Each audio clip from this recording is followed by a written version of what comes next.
manfaat bagi orang lain maupun bagi diri sendiri. Iya. Nah, kalau menurut Pak Pendeta, ketika kita berbicara manfaat orang lain maupun diri kita, apakah ada porsi prosentase yang berbeda antara ke orang lain dengan diri kita? Kalau prosentase justru lebih besar bagaimana kita bermanfaat bagi orang lain Bermanfaat bagi orang lain baru daripada kita diri sendiri. Terkadang kita harus rela berkorban untuk orang lain. untuk orang lain. Itu yang akan membuat kita jalan kepada bahagia yang sesungguhnya. Ya, nanti kita kembangkan di segmen berikutnya. Nah, sekarang Kirianto, bagaimana penjenengan menyikapi konsep bahagia? Monggo. Bahagia itu hanya bisa dirasakan. Rasa ya. Ya, jadi bukan masalah empiris. Ah. Meskipun berawal dari empiris, ya, dari empiris. Dalam konsep Jawa, kamulyan iku makartining rasa. Jadi bagaimana rasa kita itu berbuat sesuai dengan perintah-perintah agama, perintah-perintah aturan yang memang itu akan menuju pada kemuliaan itu. Jadi kalau kita berbicara kebahagiaan, apalagi menuju. Kalau tadi Mas Samsu berbicara bahwa di sana ada tubuh. Yang kedua ada apa tadi itu?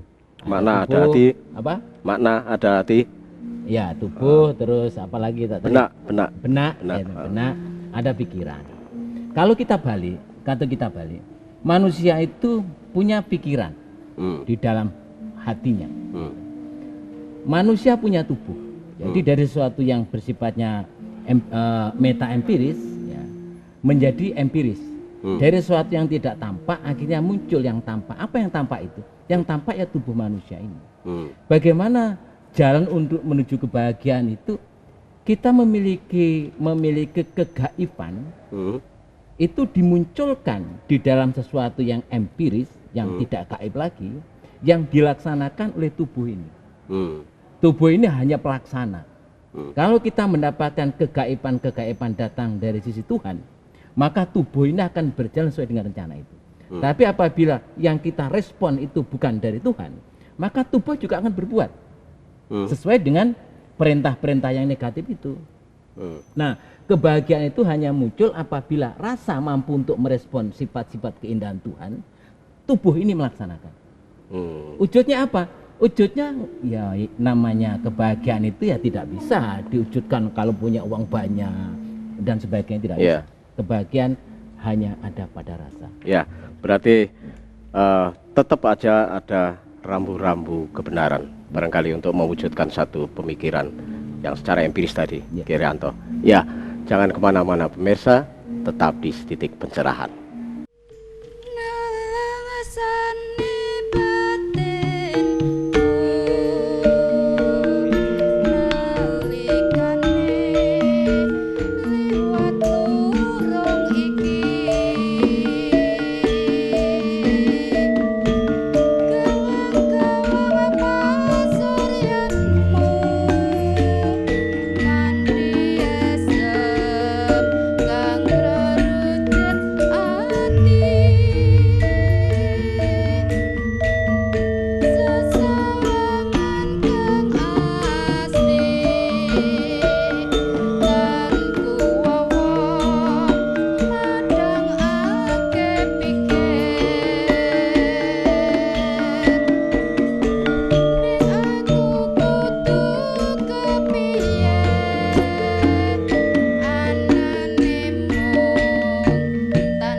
terima kasih pemirsa. Anda masih tetap di Titik Pencerahan. Kita lanjutkan bincang-bincang kita tentang jalan menuju bahagia.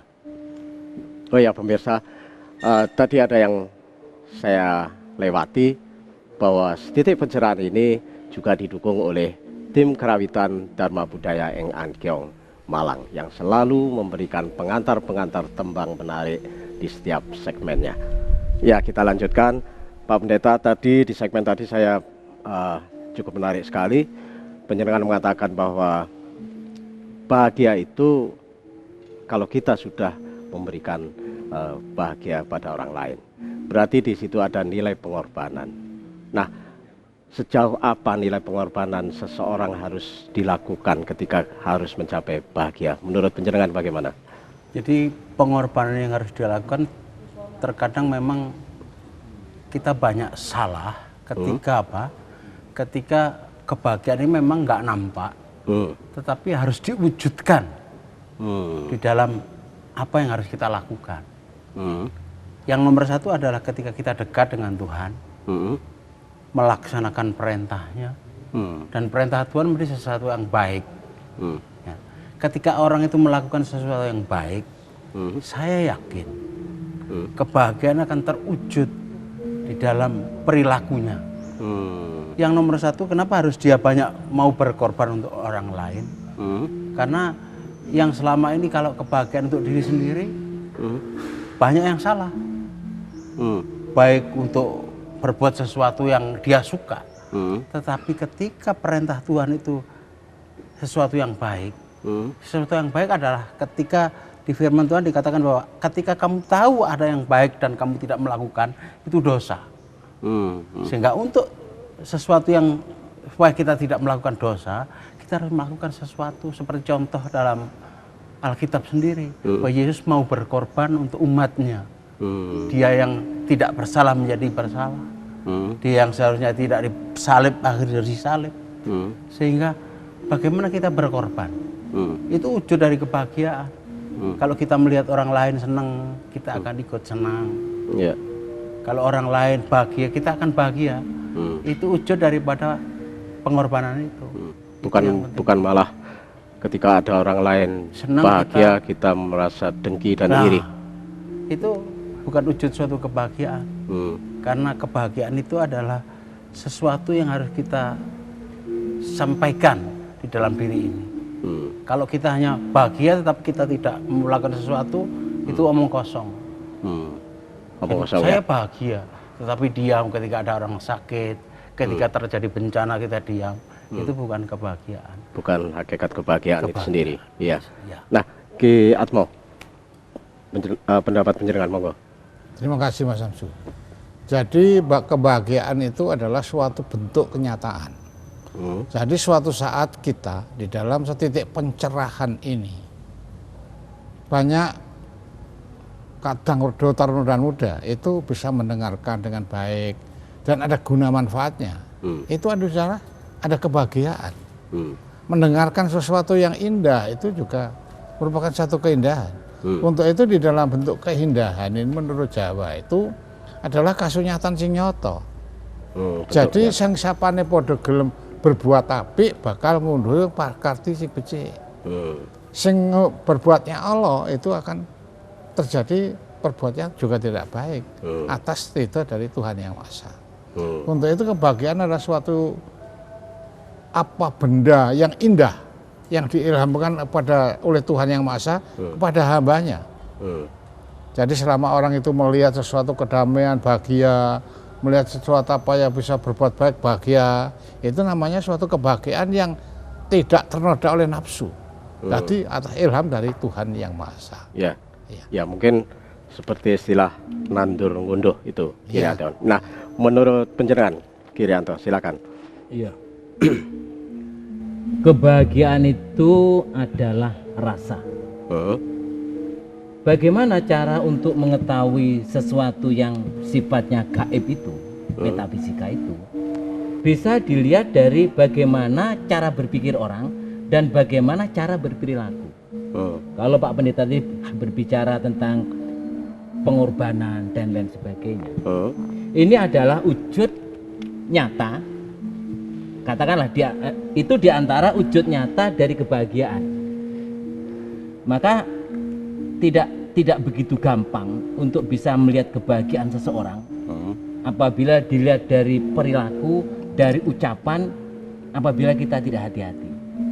Pada waktu orang punya harta yang banyak, diberikan pada orang yang banyak pula, kita tidak gampang untuk mengatakan, wong iku lho nemu kamulyan, berbahagia. Dia punya uang banyak, dibagi-bagikan pada orang banyak.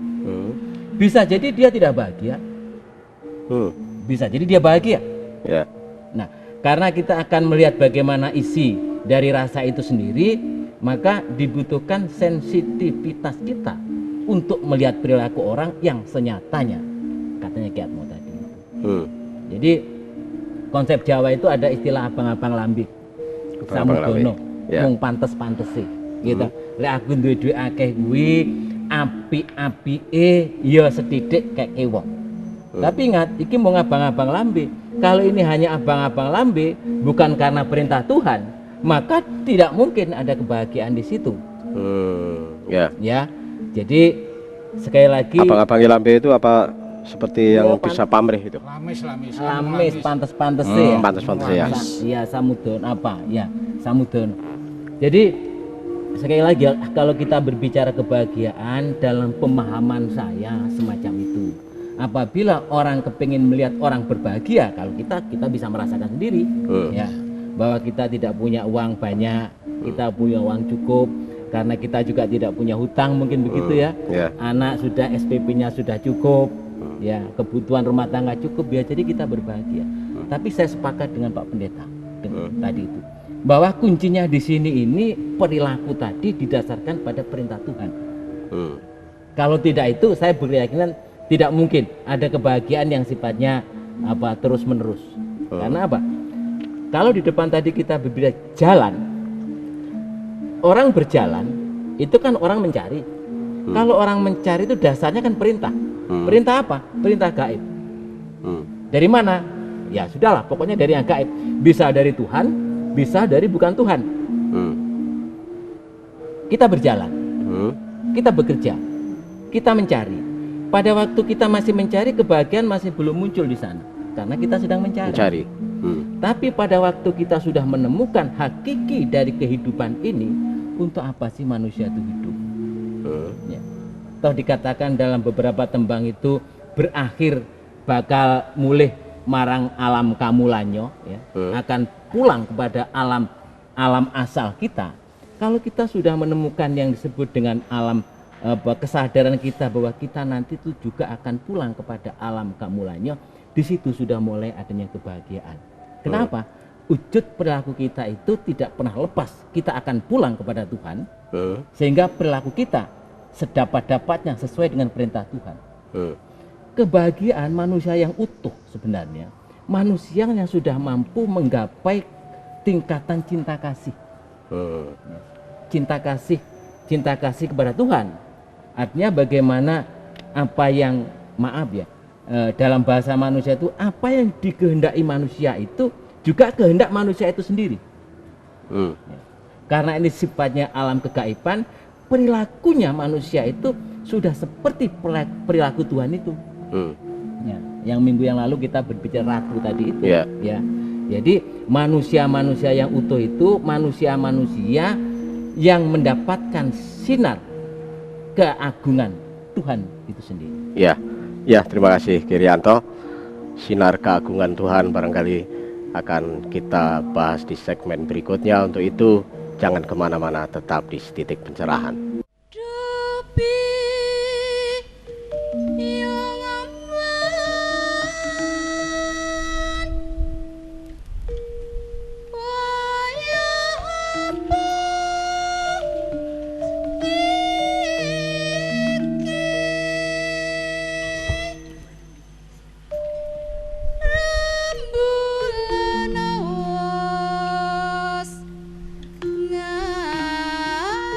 Ayo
Terima kasih pemirsa, Anda masih tetap di Titik Pencerahan. Kita lanjutkan bincang-bincang kita tentang jalan bahagia. Di segmen-segmen tadi kita sudah sedikit banyak tahu bagaimana sebenarnya untuk mencapai bahagia dan bagaimana perwujudan bahagia itu. Bahkan sampai-sampai bahagia itu memang sangat mempribadi sekali, tidak bisa kita melihat secara kasat mata. Pak Pendeta Matius, sekarang kita akan berbicara kalau tadi bahagia itu memang ada dasar-dasar pengorbanan. Tentunya di atas pengorbanan itu ada rasa cinta kasih. Nah, apa kok cinta kasih itu sebenarnya? Silakan. Jadi cinta kasih itu sekali lagi gampang diucapkan. Gampang diucapkan. Tetapi sangat sulit untuk dilakukan. Karena seperti apa yang saya katakan awal, bahwa cinta kasih ini ketika kita di dalam kekurangan, kita masih bisa membantu orang lain. Itu yang kelihatannya sederhana, tetapi nggak gampang dilakukan. Ketika kita melihat orang tidak makan, tetapi kita cuma punya nasi sepiring, bagaimana kita untuk berbagi itu tadi? Kalau tidak punya rasa cinta kasih yang sangat mendalam, nggak mungkin. Tidak mungkin. Nggak mungkin itu dilakukan. Jadi wujudnya ya seperti itu tadi, bahwa ketika di dalam kekurangan, bagaimana kita masih bisa berbuat untuk orang lain. Itu yang cinta kasih yang sesungguhnya. Jadi kalau kita banyak uang seperti Kirianto tadi bilang, kita bagi-bagi seperti apa tadi istilahnya, manis di bibir saja. Tetapi bagaimana kita ketika kekurangan, masihkah kita ada peduli? Nah itu wujud cinta kasih di situ. Mungkin itu yang sulit dilakukan. Sulit untuk dilakukan. Ya, menurut Kirianto bagaimana tentang ini? Tadi sudah saya katakan bahwa perjalanan manusia itu ada pada getaran hati pertama tadi. Setelah itu dia laku, berjalan, makarti. Terus yang ketiga dia mengerti apa yang dia kerjakan itu. Yang keempat dia paham. Paham itu sudah menginjak pada suasana kegaiban. Paham akan perintah Tuhan. Banyak orang yang ngerti tapi tidak paham. Dia berbuat atas kehendak sendiri tapi tidak berbuat atas kehendak Tuhan, katakan begitu. Yang berikutnya itu barulah orang menginjakkan suasana hatinya pada cinta kasih. Cinta kasih itu senang pada sesuatu, baik itu makhluk maupun yang bukan makhluk. Yang pertama dasarnya karena prihatin. Ada orang peminum mabuk ya, kita harus cinta juga, tapi dasarnya prihatin. Untuk apa? Saya senang dengan dia semata-mata saya prihatin, sekiranya nanti begini dia bisa jadi baik loh. Ya. Jadi kita mencintai juga orang-orang yang buruk, katanya orang, katanya kitab buruk, tapi kita prihatin. Kenapa? Karena kita punya jalan untuk mengarahkan pada mereka-mereka itu, iki loh jalan sing apik, yang buruk agar menjadi baik. Yang kedua itu kecintaan kita pada sesuatu yang sudah baik, yang memang sudah masuk dalam rel perintah Tuhan, itu juga kita cintai. Dalam konsep Jawa itu, ini kiat mau kalau salah diperbaiki ya, ada istilah manunggaling kawuluh Gusti, curiga manjing warangka, warangka manjing curiga. Artinya manusia-manusia pada tingkatan cinta kasih itu seolah-olah perbuatan dia itu adalah perbuatan Tuhan. Ya, sudah klop gitu, antara curiga dengan warongkonya itu. Ini dalam pemahaman saya cinta kasih. Kalau diwujudkan dalam tembang tadi tentang duh byung ban wayah opo iku, wayah opo iki rembulan wus ngayom. Kalau nggak salah begitu penyoto ya. Nah, ini kecintaan kita kepada byung emban. Bi itu maknanya bersama-sama. Yun, hayun itu hidup. Ya. Siapa yang bersama-sama dengan hidup? Dalam tembang tadi ibu. Kita wajib cinta kasih kepada seorang ibu. yang ngemban kita, yang ngomong kita. Sering saya katakan, kenapa kita terhadap ibu itu sampai segitu tingginya memposisikan? Karena ibu adalah ciptaan di dunia ini yang pernah dipercaya oleh Tuhan menurunkan kita ke bumi. Orang Jawa alasannya itu. Cinta juga kepada guru. Karena guru itulah konon yang bisa menaikkan ke angkasa raya, katakanlah ke surga, dengan perantaraan ilmu itu. Cinta kasih adalah tingkatan manusia setelah manusia itu paham. Pertanyaannya, apakah hanya orang yang paham yang bisa untuk mendapatkan kebahagiaan? Tidak harus. Banyak orang yang tidak paham, karena keikhlasannya dia bisa menggapai kebahagiaan itu. Dia bisa menjadi manusia-manusia pada tingkatan cinta kasih. Ya, Girianto, ada dasar-dasar keikhlasan. Ki Atmo, bagaimana penyerangan menyikapi? Jadi cinta kasih itu pewujudan suatu pemberian dari Al-Khaliq Maha Pencipta kepada hambanya. Karena orang-orang yang diberi cinta kasih itu satrio pinilih. Sering saya ceritakan kan itu Mas Samsul. Jadi satrio pinilih. Satrio pinilih itu namanya satrio toh jejalining jagat. Sat itu 6, tri itu 3, ya aku belajar melakoni. Jadi satrio pinilih itu orang-orang yang sudah ngumpuli babakan hawa songo, nyawi jek ini pindah ning Tugu Sinukarto, tahu benar dan buruk, tahu arah benar dan buruk. Untuk itu satria itu betul-betul orang yang sudah mau berbuat baik dan tanpa mamrih paweweng liar. Niatnya niat utama, niat ibadah.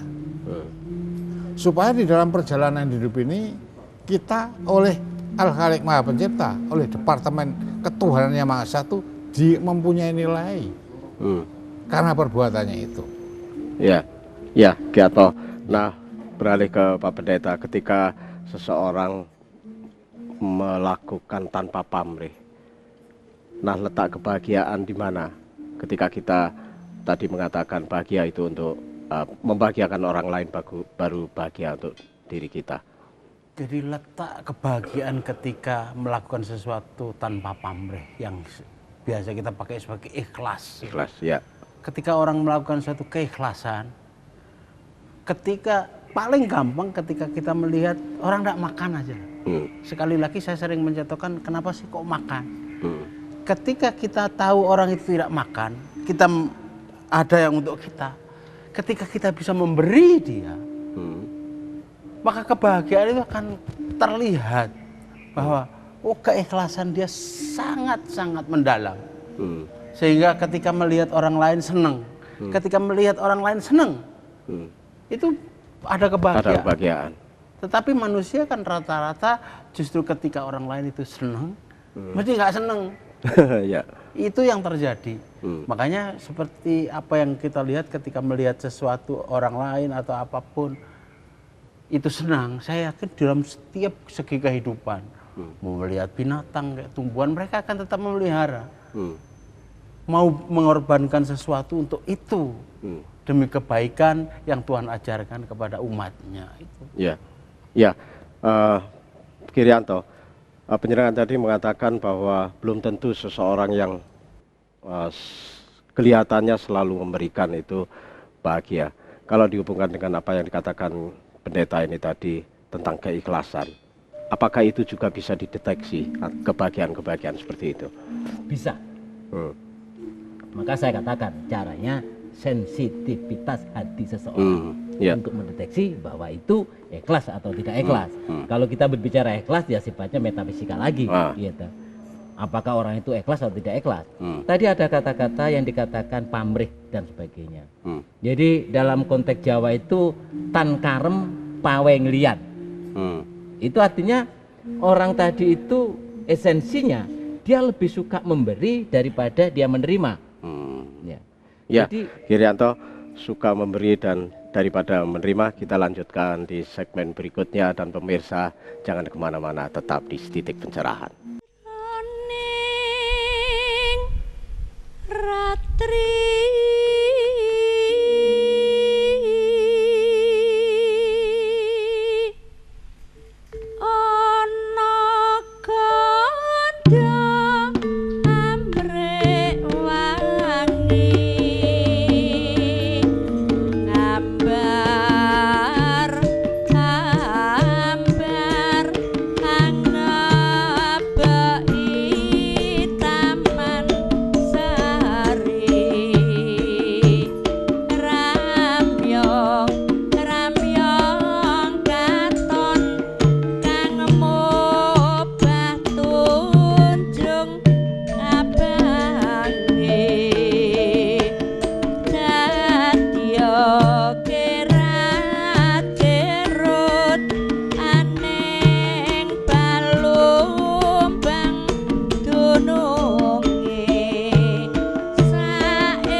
Terima kasih pemirsa, Anda masih tetap di Titik Pencerahan.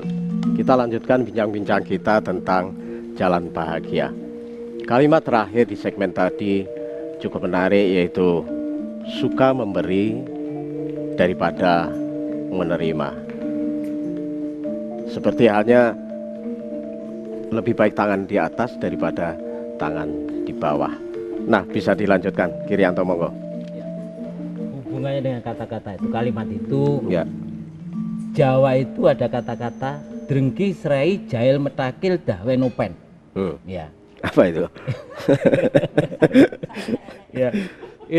Itu adalah perbuatan manusia jelek lah, bukan? Oh, suka jahil. gitu. Ada orang beli TV, ya, sudah ngomong yang enggak, ya, kan begitu metakil ya, polanya enggak karu-karuan. Petakilan gitu ya. Ya. Dawen. Begini, apabila ada orang yang masih punya sifat semacam itu, pasti dia itu lebih senang menerima daripada memberi. Ya. Sehingga apabila tidak diberi, dia akan tadi itu jahil. Kalau tuku TV tuku tenan, duit halal, gitu. Gue dikatakan, wah sombong kae, wong TV ini mau nih berwarna, saya malah hitam putih, mungkin gitu. Artinya kalau ada peningkatan, dicari-cari kesalahannya, semacam itu Mas Abdul. Jadi kalau ada orang masih punya sifat semacam itu, jelas bahwa mereka itu susah untuk menemukan kebahagiaan. Ciri di antara ciri orang untuk menggapai kebahagiaan itu, tadi Pak Pendeta sudah berbicara memberi dengan ikhlas dan sebagainya. Dalam konteks Jawa itu matur nuwun, gitu. Ya. Dalam konteks agama itu syukur, ya, syukur, gitu. Kenapa? Kalau dia menerima sekecil apapun, dia menyadari bahwa sesuatu yang diterima dia itu di situ ada beban sedikit untuk orang lain. Ya. Maka sebenarnya sesuatu yang diberikan pada orang lain itu bukan milik saya. Hmm. Sebenarnya memang miliknya dia. Yang hanya ditempelkan di harta benda kita. Ya. Sehingga saya bersyukur diberikan sesuatu oleh Tuhan, katakan begitu, ya ta? Dan akan saya berikan hak dia, bukan milik saya. Hak dia yang nempel pada saya. Dan apabila itu bisa terlaksana dengan baik, itu namanya bersyukur. Nah, apabila orang-orang sudah mampu berperilaku semacam itu, di situ muncul kebahagiaan. Kebahagiaan muncul. Muncul kebahagiaan. Iya. Jadi kebahagiaan seperti saya katakan, kebahagiaan itu muncul karena orang bersyukur, bukan orang bahagia terus bersyukur. Bukan. Jadi syukur dulu baru kita bahagia. menemukan satu bahagia. Kebahagiaan. Ya, Pendeta Matius, implementasi syukur seperti itu mungkin juga penjenengan tadi mengatakan ketika kita memiliki barang yang sedikit atau makanan yang sedikit kita butuh, tetapi orang lain juga lebih butuh, maka kita berbagi. Nah, perwujudan syukur itu menurut penjenengan bagaimana? Perwujudan daripada syukur itu ketika apa yang saya tertarik sekali ketika dia suka memberi daripada menerima.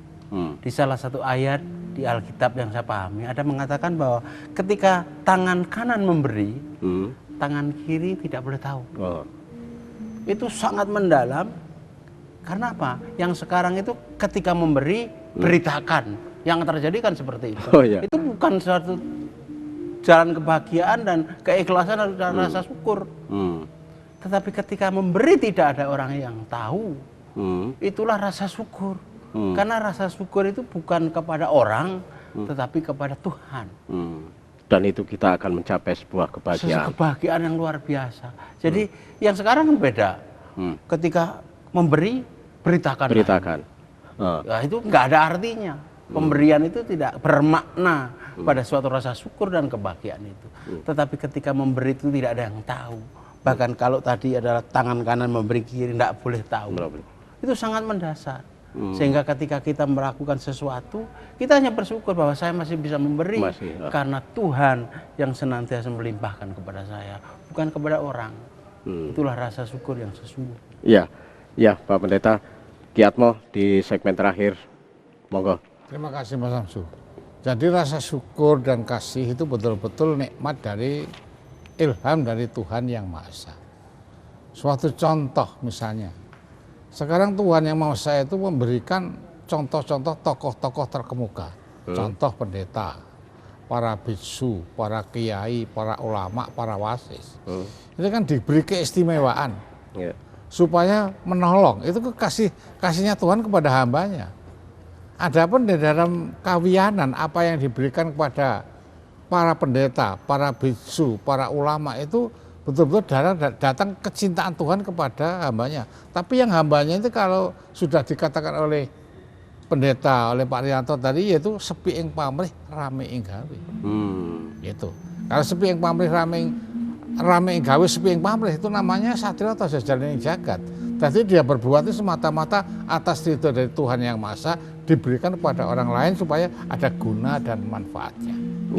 Ya, terima kasih Ki Atmo, juga Pak Pendeta, terima kasih telah hadir di titik pencerahan malam ini Ki Rianto. Karena waktu sudah habis, kita akhiri sekian dulu.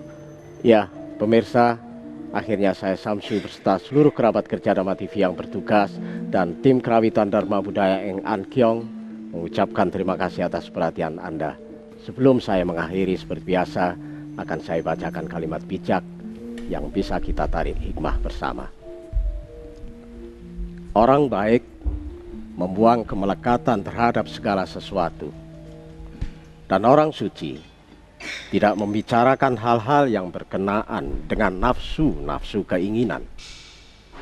Dalam menghadapi kebahagiaan ataupun kemalangan, orang bijaksana tidak menjadi gembira atau bersedih hati. Sampai jumpa.